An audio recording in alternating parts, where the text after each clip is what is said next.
नाते सरकार जमाने को सुनाने लग जाएं। 4 हरफों का है सरकार का नामे नामी, 4 हरफों का है सरकार का नामे नामी।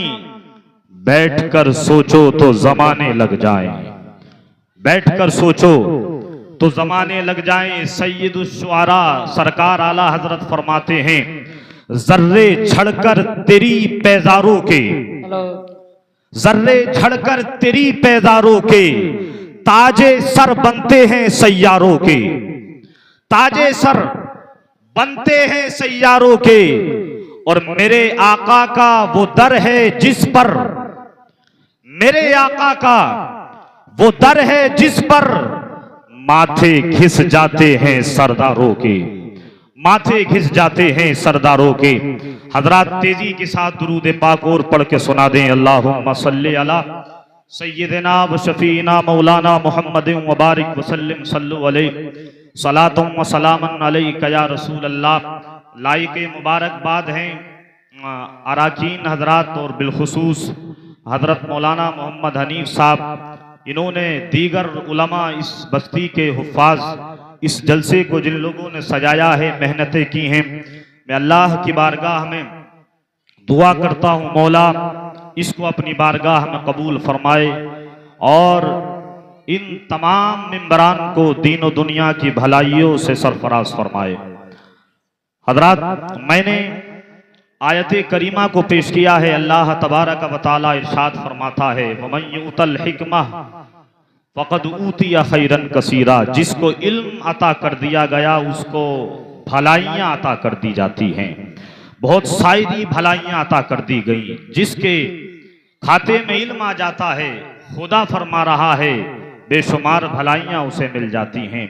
आप यही इल्म है, अगर आदमी के पास इल्म होता है, आप याद रखें इल्म वाला आदमी खुद भी अंदर से मजबूत होता है, अंदर खाना उसका साफ होता है, बाहर से वो साफ रहता है, अपने घर को चमकदार वो कर देता है। उस इल्म की रोशनी घर तक महदूद नहीं रहती बल्कि महल्ले तक जाती है, महल्ला संवरता है इल्म से। हजरात कोई किसी बस्ती में आलिम हो तो महल्ले को नहीं संवारता बल्कि पूरी बस्ती को संवारता नजर आता है। ये इल्म का मामला है। अगर किसी के पास में इल्म है, आपकी बस्ती में रहने वाला है, और अगर वो फकीह बन जाए, मुफ्ती बन जाए, मुहद्दिस बन जाए तो सिर्फ बस्ती नहीं संवरेगी बल्कि इलाका संवरता नजर आता है, आपका शहर संवरता नजर आता है। और यहां तक महदूद नहीं, ये इल्म का तो वो कमाल अल्लाह ने रख दिया है। ये इलाका शहर तो नहीं, ये तो छोटी सी बात है, बल्कि कोई अगर इल्म के अंदर कामयाब हो जाता है, बड़ा पैमाने पे कोई मुफ्ती बन जाता है तो वो बंदा पूरे मुल्क में चमकता नजर आता है। उसका इल्म रोशनियां अपनी पूरे मुल्क में बखेरता नजर आता है। हजरात मेरे आका ने हदीस पाक में इरशाद फरमाया, अल इल्म नूर, इल्म एक रोशनी है। और हुजूर फरमाते हैं अल इल्म कुव्वा, इल्म एक ताकत है। आपके पास अगर इल्म होगा, आप मद्दे मुकाबिल से बात करने की सलाहियत आप में आ जाएगी।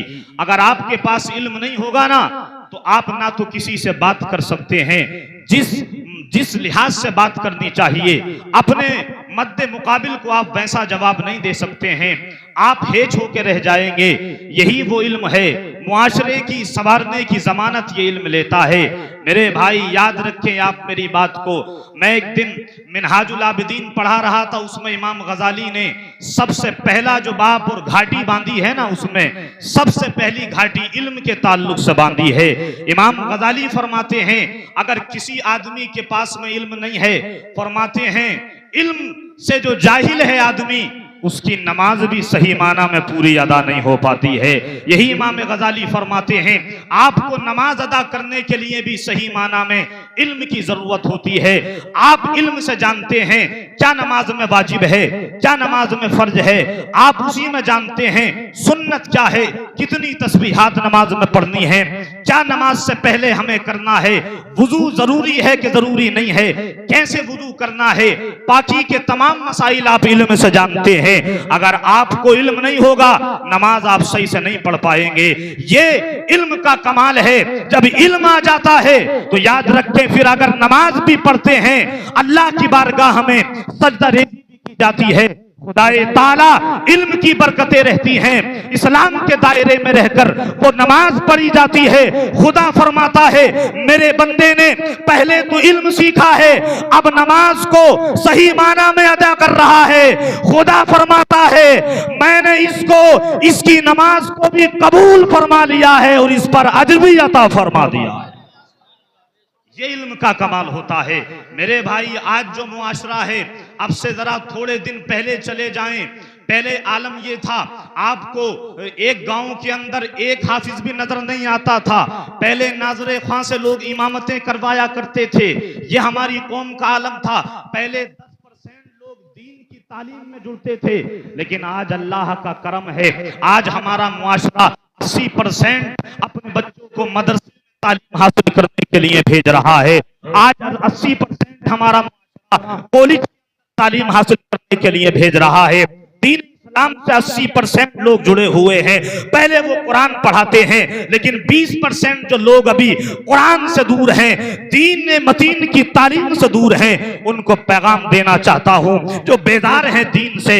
आप जरा अब हमसे पहले वाले जो लोग थे उनसे पहले चले जाइए, सहाबा के जमाने में चले जाइए, ताबईन के जमाने में चले जाइए, आपको वहां पर नजर आएगा ताबईन का जमाना है।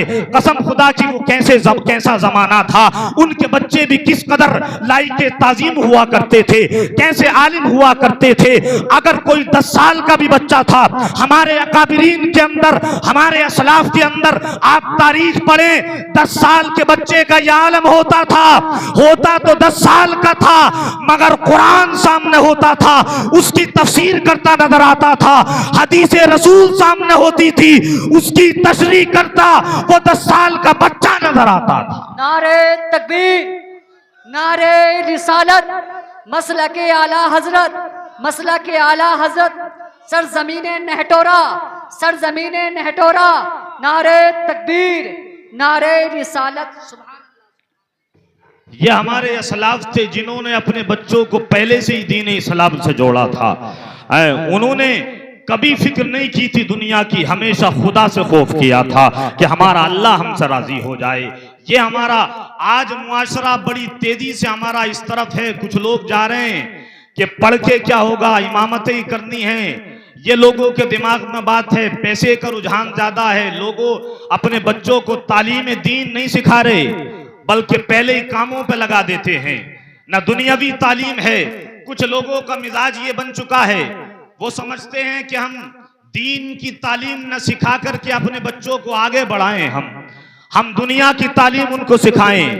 आप याद रखो, एक दुनिया की तालीम जहां पर जरूरी है, आज लोग इस पर फोकस कर रहे हैं दुनिया की तालीम पर, मगर साथ में दीन की तालीम भी जरूरी है। सबक मेरा आपके लिए ये है, आपके अगर 2 बेटे हैं तो मैं नहीं कहता कि दोनों को पूरा आलिम दीन का बना दो।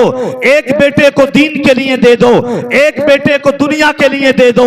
कसम खुदा की अगर दुनिया के अंदर आप किसी भी पैमाने पे बेटे को पहुंचा दें, किसी भी ओहदे पे फाइज कर दें, आपका बेटा कोई बड़े ओहदे पे फाइज हो जाए, टीचर हो जाए सरकारी, कोई और आपके बेटे को पद मिल जाए, लेकिन याद रखो उसको जब तक दुनिया में जिंदा रहेगा एक आलिम दीन की जरूरत पड़ती रहेगी। जब तक वो दुनिया में जिएगा उसे आलिम दीन की जरूरत पड़ती रहेगी। इधर जो आलिम दीन है उन्हें जरूरत है दुनियादारों की। कभी मामलात हो जाते हैं, दुनियादारों की हमें जरूरत पड़ती है। पैगाम ये है, हमें उनकी जरूरत है दुनियादारों की, दुनियादारों को दीनदारों की जरूरत है। आपको अल्लाह ने अगर 2 बेटे अता फरमाए हैं तो अकलमंदी ये है, एक दुनिया के लिए दे दो, एक बेटा दीन इस्लाम के लिए पेश कर दो।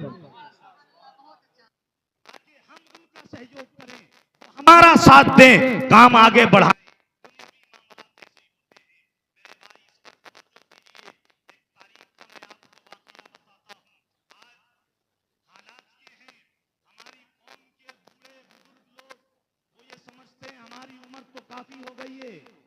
हम अब क्या करेंगे, नमाजों को सही करके जैसी पढ़ लें अल्लाह कबूल फरमाएगा। और उनका मिजाज ये बन चुका है, जैसे सजदे कर रहे हैं, जैसे रुकू कर रहे हैं, अल्लाह कबूल फरमाएगा। ये हमारे बुजुर्गों का मिजाज है। हालांकि मैं आपको बता दूं, जितने इस वक्त में, और वक्त क्या पहले वक्त में भी बुजुर्गी में आके आदमी खाली हो जाता है, उससे बेहतर वक्त कौन सा मिल सकता है। ना कोई काम करने के हैं, हम चारपाई पे बैठे हैं, घर में पड़े हैं। क्या ही अच्छा होता कुरान लेके इमाम साहब की बारगाह में चले जाते, किसी दीन के आलिम की बारगाह में चले जाते, आप कायदा लेकर के आलिम दीन से पढ़ने के लिए चले जाते। क्या ही अच्छा होता, नमाज आपकी अच्छी नहीं थी, आप नमाज सीखने के लिए मस्जिद के आइम्मा के पास चले जाते। क्या ही अच्छा होता, आप वुजू का तरीका सीखते। क्या ही अच्छा होता, आप नमाज के फराइज और वाजिबात सीखते। कसम खुदा की, जब हमारी कौम के बुजुर्गों के अंदर ये मादा पैदा हो जाता, इसका असर आने वाली नस्ल पे पड़ता। जो आपके बच्चे आपको देखते, वो दुनिया में मुलव्विस नहीं होते, बल्कि दीन में मुलव्विस होते नजर आते, दीन में ढलते नजर आते। लेकिन हमने बेड़ा गर्क किया है, हम नहीं समझते, जैसा कर रहे हैं बस काम चलने दिया जाए। ये हमारे मिजाज बन गए हैं। एक बूढ़े की दास्तान आपको सुना दूं हजरात। ये इमाम आजम अबू हनीफा का जमाना है। मेरे इमाम ने इल्म की रोशनियां कितनी बखेरी हैं। एक चरवाहा है जिनका नाम तारीख के अंदर यहया बिन सईद बताया जा रहा है। हजरात मोहतरम, ये कौन है? चरवाहे थे, बकरियां चराने के लिए जाते थे, बकरियां चराने जाते। हालात ये थे, पहले बड़े नाजुक हालात थे, बकरियों तक चराने की नौबत आ गई थी। लेकिन आपकी उम्र भी ज्यादा हो चुकी थी, उस वक्त में आप बकरियां चराते थे। जहन में सवाल आया है, मैं दीन इस्लाम से तो बहुत पीछे रह गया हूं, मैं कैसे दीन इस्लाम की तालीम हासिल करूं, मैं